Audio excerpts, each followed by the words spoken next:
Welcome back to the CBB Talk. It's the 25th of January, and we got a big episode. Not a big episode, but an episode where I want to focus on, one thing.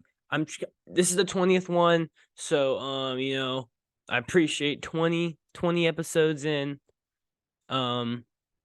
Started this on December 5th, and now we're on January 25th, and we're 20 episodes in. I've been consistent. I have not. The biggest gap I took was a week during Christmas, but there was nothing going on, and I've been going every 2-3 days. Besides that, but anyways, on this 20th episode, I'm trying to shift it more to just. I'm focusing on one topic today, and it's the Big 12. You see the title, and it's the Big 12. Like, who is the Big? What team is the best team in the Big 12? The Big 12 is insane. Let's see. I'm trying to look. I had an episode because the Big East was ultra competitive. The SEC is stacked, but the Big 12 is really just the best conference in basketball this year. It's not really close. It's insane. How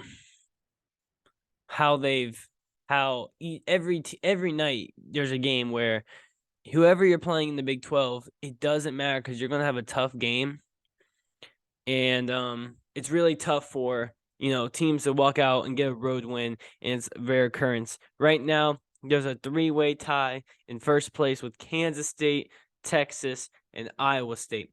Iowa State got a huge win yesterday, Tuesday, home against Kansas State. And then on Monday, it was Kansas losing their third straight game at Baylor in a close one.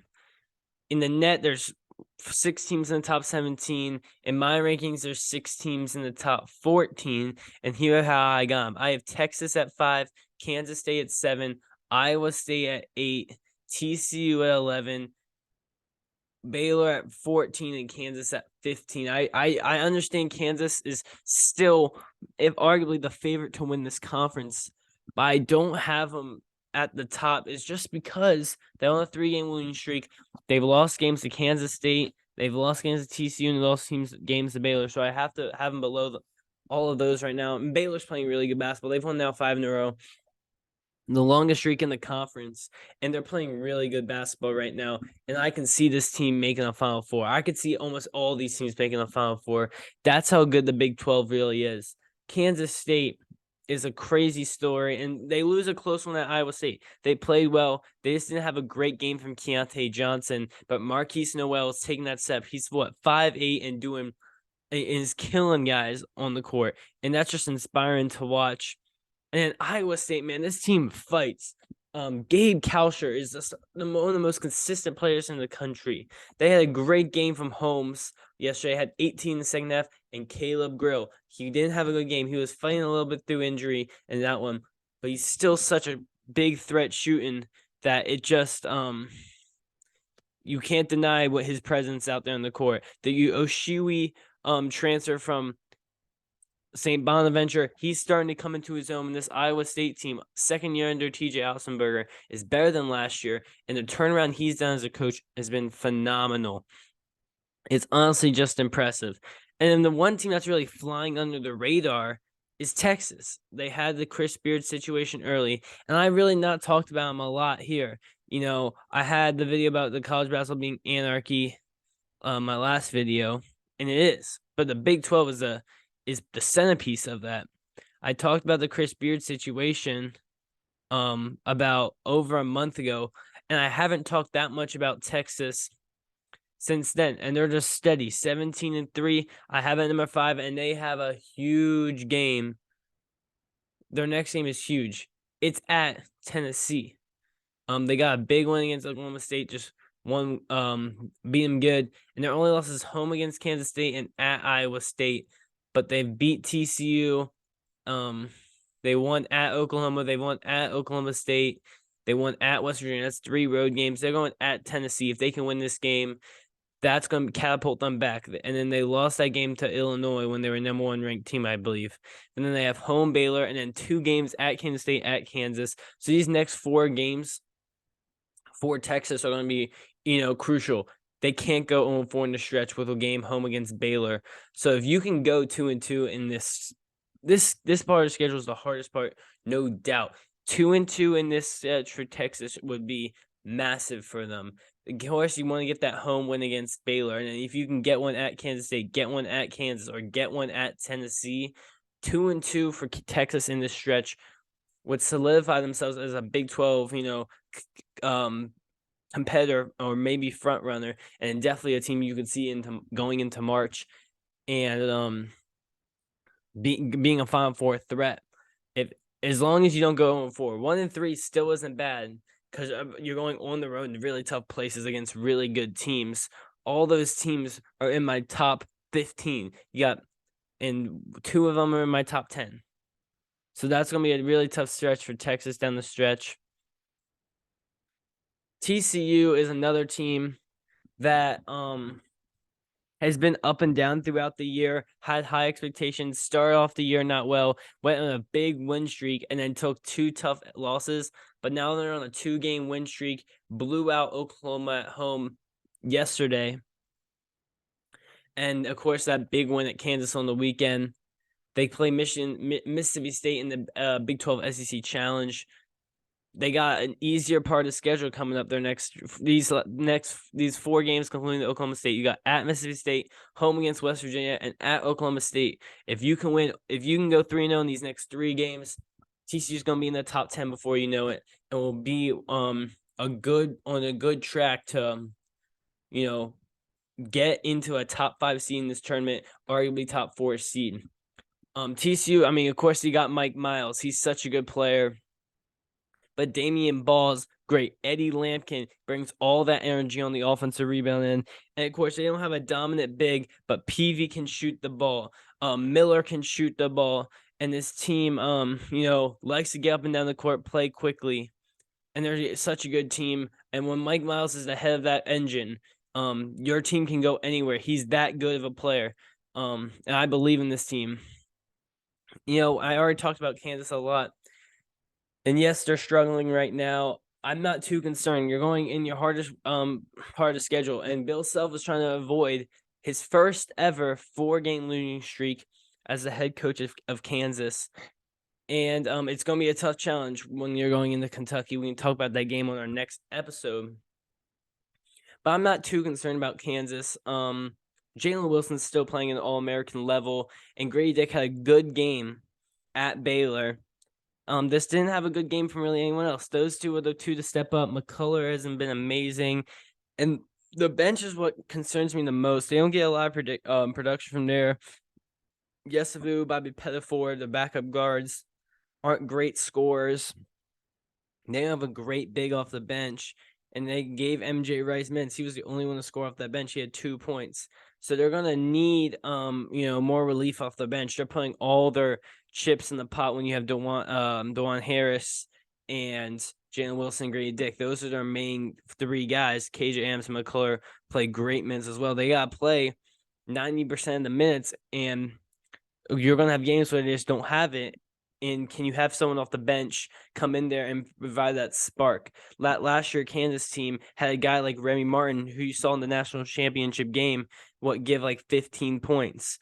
They were a deeper team last year, and that's what led them to be a national champion. They had Christian Braun. They had Jalen Wilson be like that 5th, 4th option, Ochai Agbaji, David McCormick, and DeJuan Harris.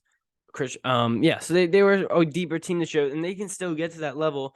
It's still only midway through the season, a little over midway through the season. You still have 10, 11 games left in this regular season before a Big 12 tournament, and you're going to have a lot of tough teams to play. So you're still going to find out your team.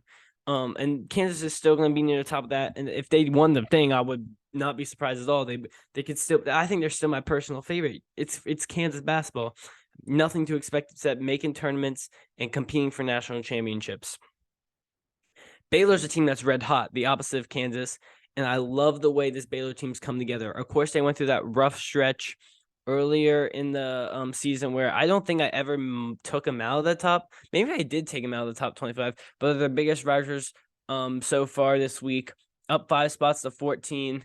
And of course, it's the guards. It's Adam Flagler, LJ Cryer, who had an amazing game against Kansas, and Keontae George. But the thing about this Baylor team is they're getting healthier. They're getting good players back. And if they can get Jonathan Tamatachua back, if he plays like he did before his injury, this team has gone to a new level because they don't have to play Flo Thamba, even though he's a good player, a lot of minutes, or they don't have to go to I can't remember his name. The white dude, the white big. What's his name?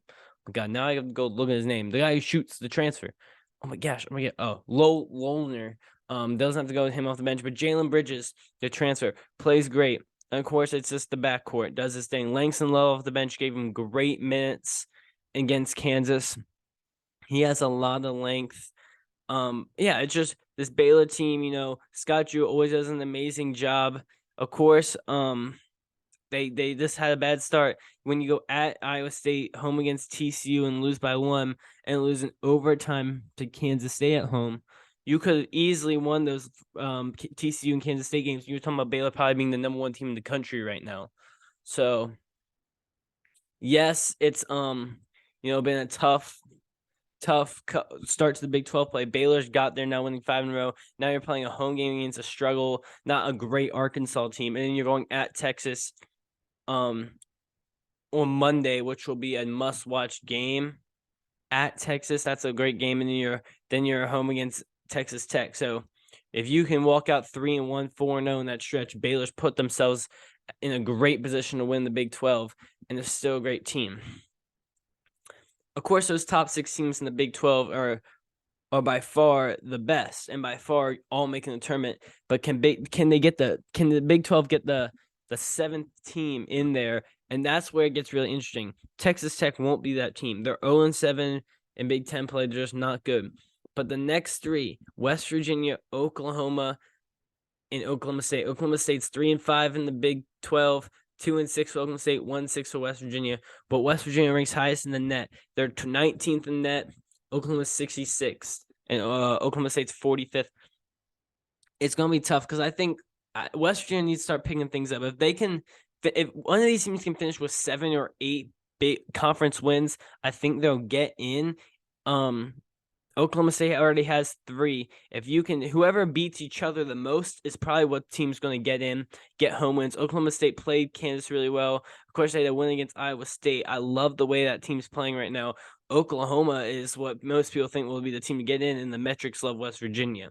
So right now, if one of those teams can get into the tournament, the Big 12 is going to have 7 teams in and tie for its record. And that's going to be really impressive for a conference that only has 10 teams, who, of course, is going to lose Texas and Oklahoma in a couple of years. That's bringing in a lot of new teams. The Big 12 has proven to be the best college basketball conference in the country. For a while, it was the ACC. Of course, you have the Big East coming back. The SEC is always good. The Big 10 in the last couple of years have got the most teams in the tournament. But if we look from top to bottom, the Big 12 is the best conference in basketball. And every night you're getting must-watch games, fun teams, great coaches, great players, and great atmospheres in the Big 12. They're at the top of college basketball, and there's no denying it. So that was my Big 12 portion of it.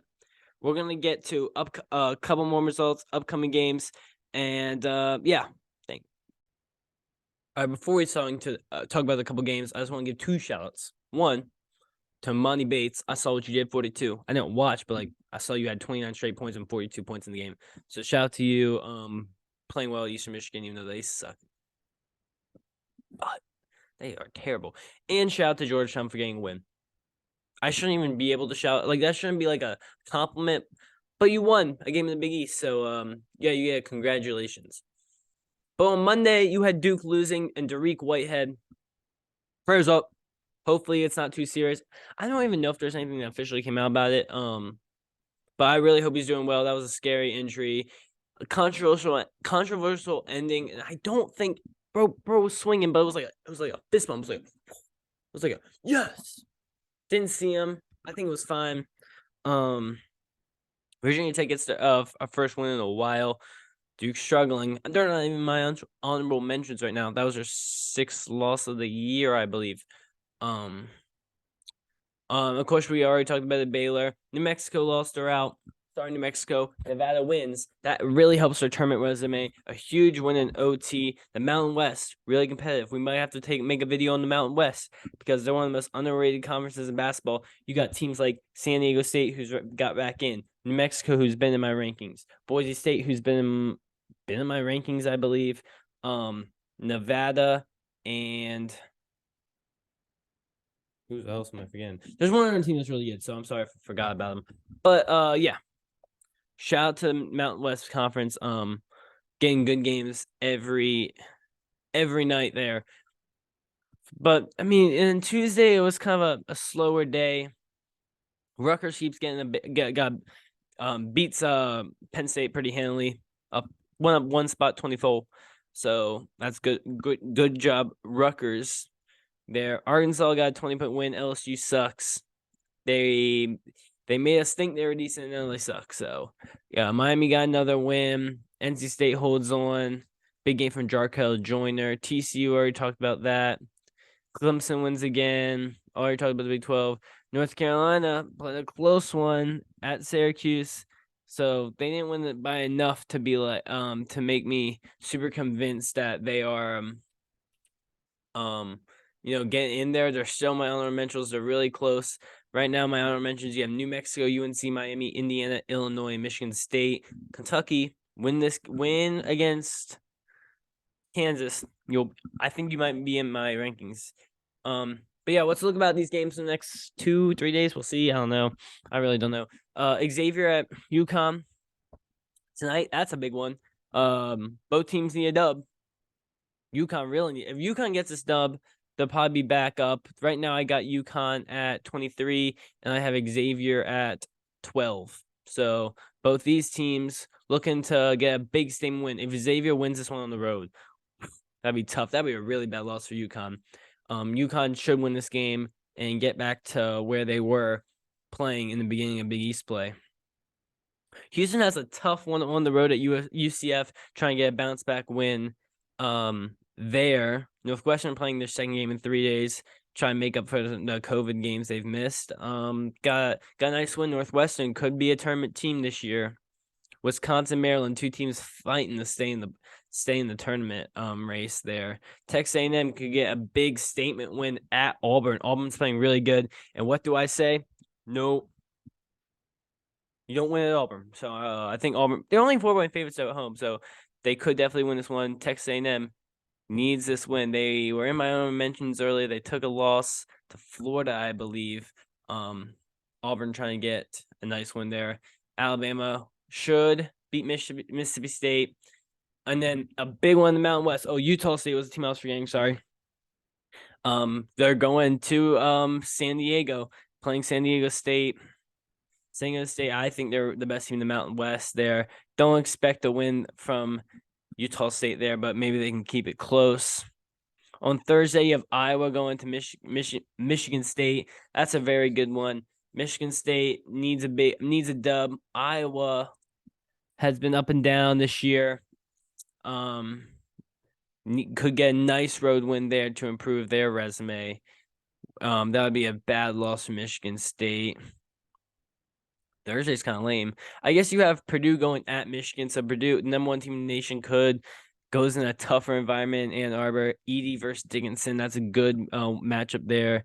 UCLA goes at USC. Battle of LA. UCLA won the first matchup. Can they get a nice little sweep there? And then Arizona at Washington State. They only have that as a 4-point favorite. So maybe Vegas is saying that this could be a tight one down the stretch. And then there's nothing on Friday, literally, besides New Mexico playing Air Force. So that should be a dub there. So yeah, I hope you enjoy my video. Of course, I'm going to leave that top 25 in the description. So go look at it. Comment what you think about it. Yeah, hope you appreciate my Big 12 talk. Let me know if you want me to do more videos with just like analyzing around one conference, one topic, and then going over to other games quickly. So thanks for watching episode 20. Shout out to you. Can't wait for episode 30, 40, 50, 100. Let's get it.